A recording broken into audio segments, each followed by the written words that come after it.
नाज़िन टडोलयार में पाणी खोट ख़िलाफ़ आबादगारनि धरणो हयो आहे।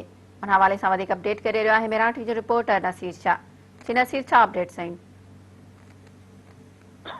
जी तो नाज़रीन के ॿुधाईंदा हलूं त टडोलयार में पाणी खोट ख़िलाफ़ ऐं सॼे सिंध में पाणी खोट ख़िलाफ़ आबादगारनि जी तंज़ीम सारक पारां एडवोकेट अली पल, शकील पल, फिदा चवाण, अली नवाज़ ऐं ॿियनि पारां समें आबादगारनि कीरिया शाख ते अॼु सुबुह जो धरणो हणी वेही रहिया, जंहिंजे करे हैदराबाद मीरपुर ख़ासि रोड बंदि थी हुई, जंहिंजे करे काफ़ी गाॾियूं जूं कतारूं पंहिंजो लॻी वयूं आहिनि। समें आबादगारनि उबदारींदड़ नारा आया ऐं उन मौक़े ते एडवोकेट अली पल साहबनि सां ॻाल्हाईंदे चयो त सिंध हुकूमत तरफ़ां हथु वठी करे पंहिंजो पाणी जी जेका खोट असां पैदा कई पई वञे ऐं सिंध हुकूमत तरफ़ां जेके मुक़ररु कयल ऑफिसर आहिनि इरिगेशन जा, उहे हथु वठी करे पंहिंजो जेको आहे सो पूछड़ीअ में जेको आहे सो सॼी सिंध समेत टडोलयार में पाणी न पहुचण जे करे ऐं सोकड़े जो शिकार थी वियो आहे। आबादगार फाका कशी कटण ते मजबूर आहिनि। जॾहिं त वधीक नाज़रीन खे ॿुधाईंदा हलूं त टडोलयार जी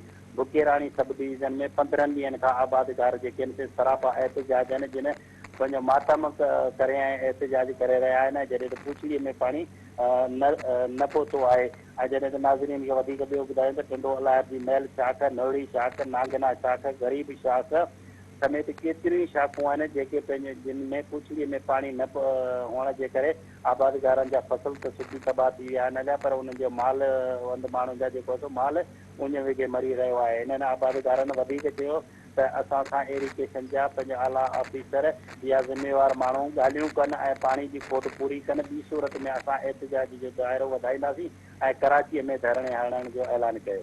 जी नसीर, अवां जी महिरबानी।